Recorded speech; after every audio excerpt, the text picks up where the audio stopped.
Antigone, Scene 1. Chorus. But now at last our new king is coming, Creon of Thebes, Menenius' son. In this auspicious dawn of this reign, what are the new complexities that shifting fate has woven for him? What is his counsel? Why has he summoned the old men to hear him? Enter Creon from the palace. He addresses the chorus from the top step.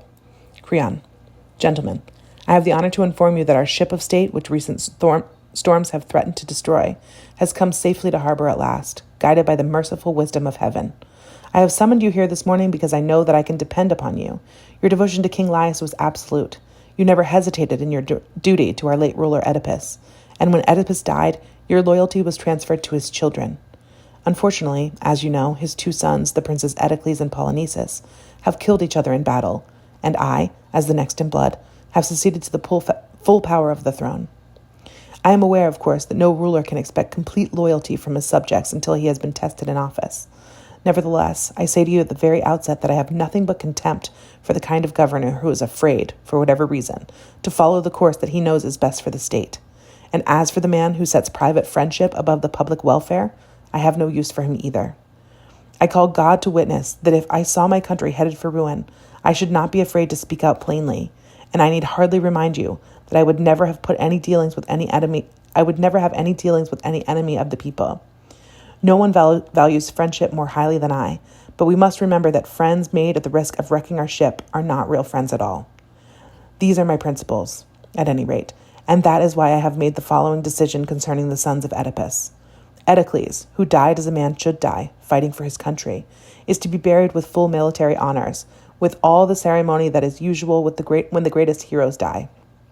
But his brother, Polynices, who broke his exile to come back with fire and sword against his native city and the shrines of his father's gods, whose one idea was to spill the blood of his blood and sell his own people into slavery. Polynices, I say, is to have no burial. No man is to touch him or say the least prayer for him. He shall lie on the plain unburied, and the birds and scavenging dogs can do with him whatever they like. This is my command, and you can see the wisdom behind it. As long as I am king, no traitor is going to be honored with the loyal man. But whoever shows by sword and deed that he is on the side of the state, he shall have my respect while he is living and my reverence when he is dead. Chorus. If that is your will, Creon, son of Menenius, you have the right to enforce it. We are yours. Creon. That is my will. Take care to do your part. Chorus. We are old men. Let the younger ones carry it out. Creon. I do not mean that. The sentries have been appointed. Chorus. Then what is it that you would have us do? Creon. You will give no support to whoever breaks this law. Chorus. Only a crazy man is in love with death.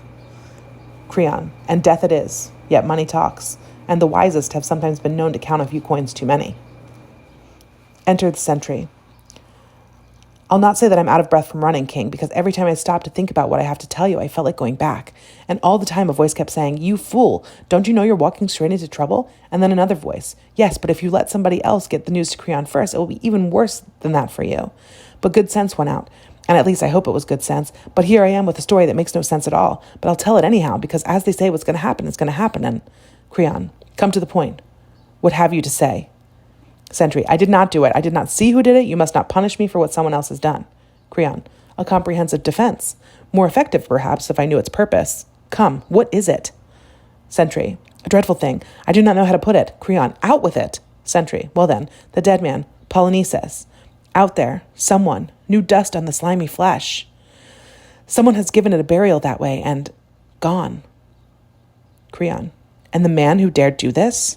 Sentry, I swear I do not know. You must believe me. Listen, the ground was dry, not a sign of digging. No, not a wheel track in the dust, no trace of anyone.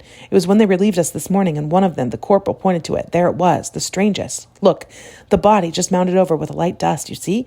Not buried, really, but as if they'd covered it, just enough for the ghost's peace. And no sign of dogs or any wild animal that had been there. And then what a scene there was, every man of us accusing the other. We all proved the other man did it. We all had proof that we could not have done it. We were ready to take a hot iron in our hands, walk through fire, swear by all the gods it was not I. I do not know who it was, but it was not I. And then, when this came to nothing, someone said a thing that silenced us and made us stare down at the ground. You had to be told the news, and one of us had to do it. We threw the dice, and the bad luck fell to me, so here I am. No happier to be here than you are to have me. Nobody likes the man who brings bad news. Chorus. I have been wondering, King, can it be that the gods have done this? Creon, stop. Must you doddering wrecks go out of your heads entirely? The gods. Intolerable. The gods favor this corpse? Why? How had he served them? Tried to loot their temples, burn their images? Yes, and the whole state and laws with it. Is this your senile opinion that the gods love to honor bad men? A pious thought. No, from the very beginning there have been those who have whispered together, stiff-necked anarchists putting their heads together, scheming against me in alleys. These are the men, and they have bribed my own guard to do this thing. Money. There's nothing in the world so demoralizing as money. Down go your cities, homes gone, men's gone, honest hearts corrupted, crookedness of all kinds, and all for money. But you, to the sentry, I swear by God and by the throne of God, the man who has done this thing shall pay for it. Find that man, bring him here to me, or your death will be the least of your problems. I'll string you up alive, and there will be certain ways to make you discover your employer before you die. And the process may teach you a lesson you seem to have missed. The dearest profit is sometimes all too dear. That depends on the source. Do you understand me? A fortune won is often misfortune. Sentry, King, may I speak? Creon, your very voice distresses me. Sentry, are you sure that is my voice and not your conscience? Creon, by God, he wants to analyze me now. Sentry, it is not what I say, but what has been done that hurts you. Creon, you talk too much. Sentry, maybe, but I've done nothing. Creon, sold your soul for some silver, that's all you've done. Sentry, how dreadful it is when the right judge judges wrong. Creon, your figures of speech may entertain you now, but unless you bring me the man, you will get little profit from them in the end. Exit Creon into the palace. Sentry, bring me the man. I'd like nothing better than bringing him the man, but bring him or not, you have seen the last of me here. At any rate, I am safe. Exit the sentry. End scene 1.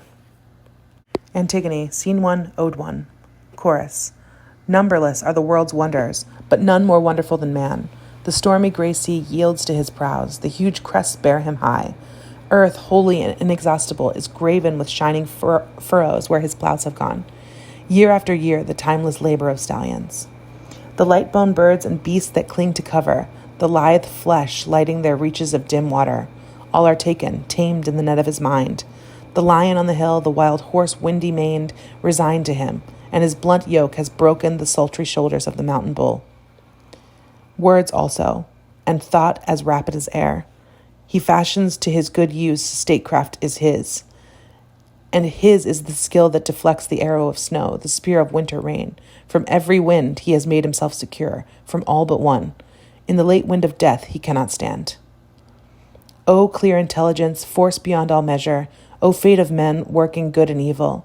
When the laws are kept, how proudly the city stands. And when the laws are broken, what of his city then? Never may the anarchic man find rest at my hearth. Never be it said that my thoughts are his thoughts.